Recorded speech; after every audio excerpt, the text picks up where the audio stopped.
Hello friends, welcome to my YouTube channel. आज के इस वीडियो में हम नेट के पाठ्यक्रम में संकलित इकाई 7 की कहानी अपना अपना भाग्य का कथावाचन करेंगे। तो आइए प्रस्तुत है यह कहानी अपना अपना भाग्य, जिसके लेखक जैनेन्द्र कुमार हैं। अपना अपना भाग्य, जैनेन्द्र कुमार। बहुत कुछ निरुद्देश घूम चुकने पर हम सड़क के किनारे की एक बेंच पर बैठ गए। नैनीताल की संध्या धीरे धीरे उतर रही थी।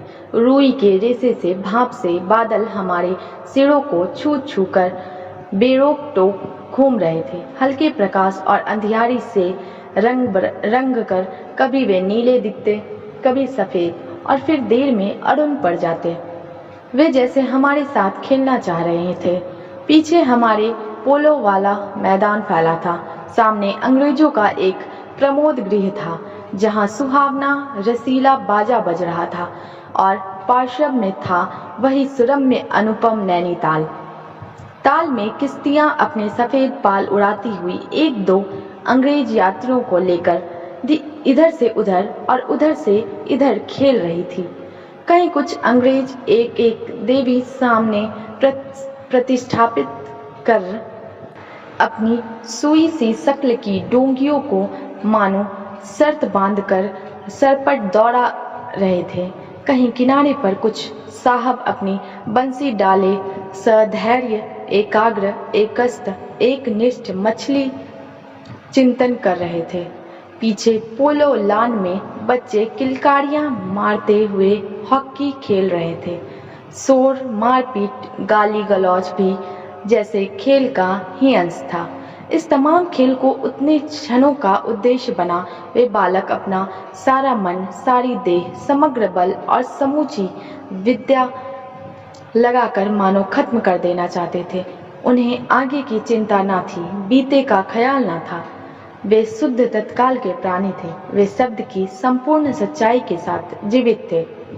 सड़क पर से नर नारियों का अविरल प्रवाह आ रहा था और जा रहा था। उसका न ओर था न छोर।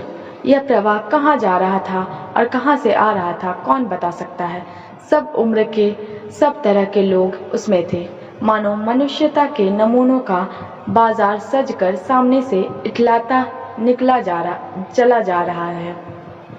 अधिकार गर्भ में तने अंग्रेज उसमें थे, और चिथड़ों से सजे घोड़ों की बाग थामे वे पहाड़ी उसमें थे, जिन्होंने अपनी प्रतिष्ठा और सम्मान को कुचलकर शून्य बना लिया है, और जो बड़ी तत्परता से दुम हिलाना सीख गए हैं।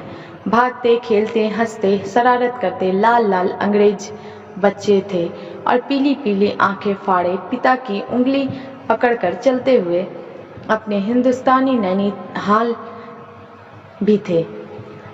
अंग्रेज पिता थे जो अपने बच्चों के साथ भाग रहे थे, हंस रहे थे और खेल रहे थे।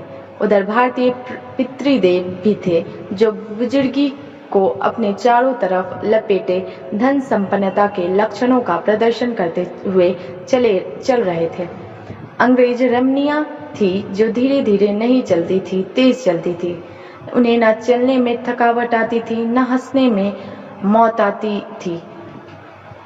कसरत के नाम पर घोड़े पर भी बैठ सकती थी, और घोड़े के साथ ही साथ जरा सी होते ही किसी किसी हिंदुस्तानी पर कोड़े भी फटकार सकती थी। वे दो दो, तीन तीन, चार चार की टोलियों में निशंक निरापद इस प्रवाह में मानो अपने स्थान को जानती हुई सड़क पर चली जा रही थी। उधर हमारी भारत की कुल लक्ष्मी सड़क के बिल्कुल किनारे दामन बचाती और संभालती हुई साड़ी की कई तहों में सिमट कर लोक लाज, स्त्रीत्व और भारतीय गरिमा के आदर्श को अपने परिवेष्टनों में छिपाकर सहमी सहमी धरती पे में आंख गाड़े कदम कदम बढ़ रही थी। इसके साथ ही भारतीयता का एक और नमूना था।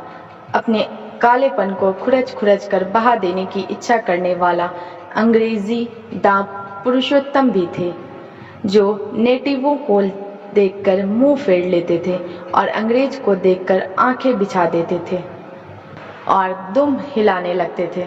वैसे वे अकड़ कर चलते थे, मानो भारत भूमि को इसी अकड़ के साथ कुचल कुचल कर चलने का उन्हें अधिकार मिला है। घंटे के घंटे सरक गए, अंधकार गाढ़ा हो गया, बादल सफेद होकर जम गए, मनुष्यों का वह तांता एक एक कर छीन हो गया। अब इक्का दुक्का आदमी सड़क पर छतरी लगाकर निकल रहा था। हम वहीं के वहीं बैठे थे। सर्दी सी मालूम हुई, हमारे ओवरकोट भीग गए थे।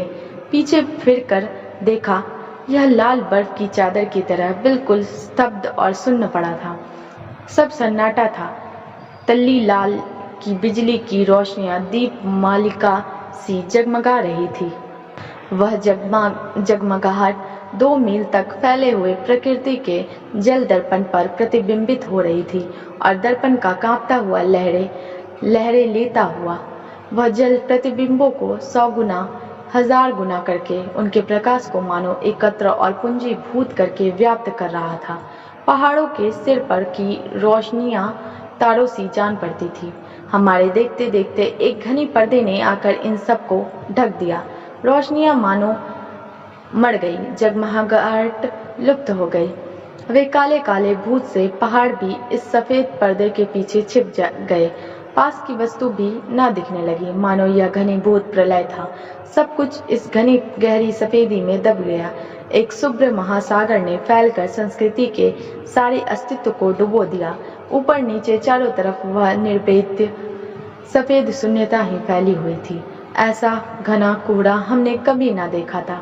वह टप टप टपक रहा था। मार्ग अब बिल्कुल निर्जन चुप था। वह प्रवाह न जाने की किन घोंसलों में जा छिपा था। उस बृहदाकार शुभ्र शून्य में कहीं से 11 बार टन टन हो उठा, जैसे कहीं दूर कब्र में से आवाज आ रही हो। हम अपने अपने होटलों के लिए चल दिए। रास्ते में 2 मित्रों का होटल मिला। दोनों वकील मित्र छुट्टी लेकर चले गए। हम दोनों आगे बढ़े। हमारा होटल आगे था। ताल के किनारे किनारे हम चले जा रहे थे। हमारे ओवरकोट तर हो गए थे। बारिश नहीं मालूम होती थी, पर वहां तो ऊपर नीचे हवा से कन कन में बारिश थी। सर्दी इतनी थी कि सोचा कोट पर एक कंबल और होता तो अच्छा होता। रास्ते में ताल के बिल्कुल किनारे पर बेंच पड़ी थी। मैं जी में बेचैन हो रहा था। झटपट होटल पहुंचकर इन भीगे कपड़ों से छुट्टी पा गरम बिस्तर में छिपकर सोना चाहता था, पर साथ के मित्रों की सनक कब उठेगी, कब थमेगी, इसका पता न था, और वह कैसी क्या होगी इसका भी कुछ अंदाज न था। उन्होंने कहा, आओ जरा यहाँ बैठे।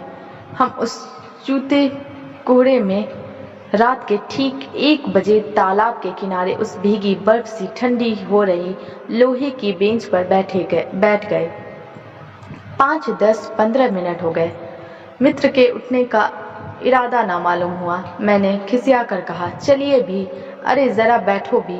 हाथ पकड़कर जरा बैठने के लिए जब इस जोर से बैठा लिया गया तो और चारा ना रहा, लाचार बैठे रहना पड़ा।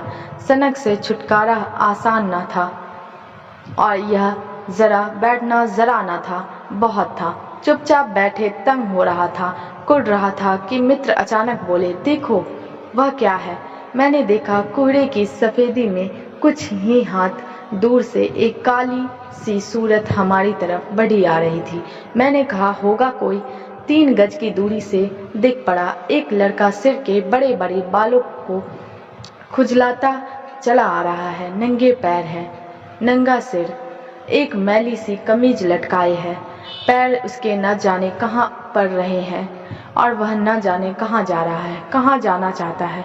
उसके कदमों में जैसे कोई न अगला है न पिछला है, न दायां है न बायां है। पास ही चुंगी की लालटेन के छोटे से प्रकाश वृत्त में देखा, कोई 10 बरस का होगा। गोरे रंग का है, पर मैल से काला पड़ गया है। आंखें अच्छी बड़ी पर रुखी है। माथा जैसे अभी से झुर्रियां खा गया है। वह हमें ना देख पाया। वह जैसे कुछ भी नहीं देख रहा था, न नीचे की धरती, न ऊपर चारों तरफ फैला हुआ कोहरा, न सामने का तालाब और न बाकी दुनिया। वह बस अपने विकट वर्तमान को देख रहा था। मित्र ने आवाज दी, ऐ। उसने जैसे जाग कर देखा और पास आ गया। तू कहाँ जा रहा है? उसने अपनी सूनी आंखें फाड़ दी। दुनिया सो गई, तू ही क्यों घूम रहा है? बालक मौन मूक फिर भी बोलता हुआ चेहरा लेकर खड़ा रहा। कहाँ सोएगा? यहीं कहीं। कल कहाँ सोया था? दुकान पर। आज वहाँ क्यों नहीं? नौकरी से हटा दिया। क्या नौकरी थी? सब काम, 1 रुपया और जूठा अनार खाना। फिर नौकरी करेगा? हाँ। बाहर चलेगा? हाँ। आज क्या खाना खाया? कुछ नहीं। अब खाना मिलेगा? नहीं मिलेगा। यूं ही सो जाएगा। हाँ। कहाँ? यहीं कहीं, इन्हीं कपड़ों में। बालक फिर आंखों से बोलकर मुंह खड़ा रहा। आंखें मानो बोलती थी, यह भी कैसा मूर्ख प्रश्न। माँ बाप हैं? हैं। कहाँ? 15 कोस दूर गांव में। तू भाग आया? हाँ। क्यों? मेरे कई छोटे भाई बहन हैं, सो भाग आया। वहाँ काम नहीं, रोटी नहीं। बाप भूखा रहता था और मारता था, माँ भूखी रहती थी और रोती थी, सो भाग आया। एक साथी और था उसी गांव का, मुझसे बड़ा था। दोनों साथ यहाँ आए। वह अब नहीं है। कहाँ गया? मर गया। मर गया? मर गया? हाँ, साहब ने मारा, मर गया। अच्छा, हमारे साथ चल। वह साथ चल दिया। लौटकर हम वकील दोस्तों के होटल में पहुंचे। वकील लोग होटल के ऊपर के कमरे से उतर कर आए। कश्मीरी 2 साला लपेटे थे, मोजे चढ़े, पैरों में चप्पल थी। स्वर में हल्की सी झुंझलाहट थी, कुछ लापरवाही थी। हाँ, फिर आप कहिए। आपको नौकर की जरूरत थी ना? देखिए, यह लड़का है। कहाँ से ले आए? इसे आप जानते हैं? जानता हूँ, यह बेईमान नहीं हो सकता। अजी, ये पहाड़ी बड़े शैतान होते हैं। बच्चे बच्चे में गुल छिपे रहते हैं। आप भी क्या अजीब हैं, उठा लाए कहीं से। लो जी, यह नौकर लो। मानिए तो यह लड़का अच्छा निकलेगा। आप भी? जी, बस खूब है। ऐरे गैरे को नौकर बना लिया जाए, अगले दिन वह न जाने क्या क्या लेकर चंपत हो जाए। आप मानते ही नहीं, मैं क्या करूं? माने क्या खाक? आप भी? जी, अच्छा मजाक करते हैं। अच्छा, अब हम सोने जाते हैं। और वे 4 रुपए रोज के किराए वाले कमरे में सजी मसहरी पर सोने झटपट चले गए। वकील साहब के चले जाने पर होटल के बाहर आकर मित्र ने अपनी जेब में हाथ डालकर कुछ टटोला, पर झट कुछ निराश भाव से हाथ बाहर कर मेरी ओर देखने लगे। क्या है? इसे खाने के लिए कुछ देना चाहता था। अंग्रेजी में मित्र ने कहा, मगर 10-10 के नोट है। नोट ही शायद मेरे पास हैं, देखूं। सचमुच मेरे पॉकेट में भी नोट ही थे। हम फिर अंग्रेजी में बोलने लगे। लड़के के दांत बीच बीच में कटकटा उठते थे, कड़ाके की सर्दी थी। मित्र ने पूछा, तब? मैंने कहा, 10 का नोट ही दे दो। सकपकाकर मित्र मेरा मुंह देखने लगे। अरे यार, बजट बिगड़ जाएगा। हृदय में जितनी दया है, पास में उतने पैसे तो नहीं है। तो जाने दो, यह दया ही इस जमाने में बहुत है। मैंने कहा। मित्र चुप रहे, जैसे कुछ सोचते रहे। फिर लड़के से बोले, अब आज तो कुछ नहीं हो सकता, कल मिलना। वह होटल डी पब जानता है, वहीं कल 10 बजे मिलेगा। हाँ, कुछ काम देंगे हुजूर। हाँ, ढूंढूंगा। तो जाऊं? हाँ। ठंडी सांस खींचकर मित्र ने कहा, कहाँ सोएगा? यहीं कहीं बेंच पर, पेड़ के नीचे किसी दुकान की भट्टी में। बालक फिर उसी प्रेत गति से एक ओर बढ़ा और कोहरे में मिल गया। हम भी होटल की ओर बढ़े। हवा तीखी थी, हमारे कोटों को पार कर बदन में तीर सी लगती थी। सिकुड़ते हुए मित्र ने कहा, भयानक सीट है उसके पास, बहुत कम कपड़े। यह संसार है यार। मैंने स्वार्थ की फिलॉसफी सुनाई। चलो पहले बिस्तर में गर्म हो लो, फिर किसी और की चिंता करना। उदास होकर मित्र ने कहा, स्वार्थ जो कहो, लाचारी कहो, निष्ठुरता कहो या बेहयाई। दूसरे दिन नैनीताल स्वर्ग के किसी काले गुलाम पशु के दुलारे का वह बेटा, वह बालक निश्चित समय पर हमारे होटल डी पब में नहीं आया।